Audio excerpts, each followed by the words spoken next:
Cyber నేరస్తుల పట్ల ప్రజలు అప్రమత్తంగా ఉండాలని ఎల్లారెడ్డి ఎస్ఐ మహేష్ సూచించారు.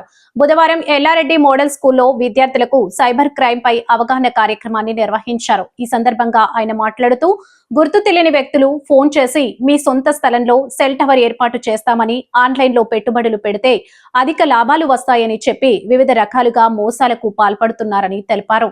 అలాంటి కాల్స్ వచ్చినప్పుడు అప్రమత్తంగా ఉండాలని సూచించారు. గుర్తు తెలియని వ్యక్తులు ఫోన్ చేసినప్పుడు ఎట్టి పరిస్థితుల్లోనూ ఓటీపీ వివరాలు చెప్పకూడదని, అలాగే అపరిచిత వ్యక్తులకు ఆధార్ కార్డ్ లేదా వ్యక్తిగత వివరాలు ఇవ్వకూడదని తెలిపారు. ఎవరైనా సైబర్ మోసానికి గురైతే వెంటనే 24 గంటల్లో 1930 హెల్ప్ లైన్ నంబర్ కు సమాచారం అందించాలని సూచించారు. ఈ కార్యక్రమంలో పాఠశాల ప్రధానోపాధ్యాయులు గాంధీ, పోలీస్ సిబ్బంది, ఉపాధ్యాయులు మరియు విద్యార్థులు పాల్గొన్నారు.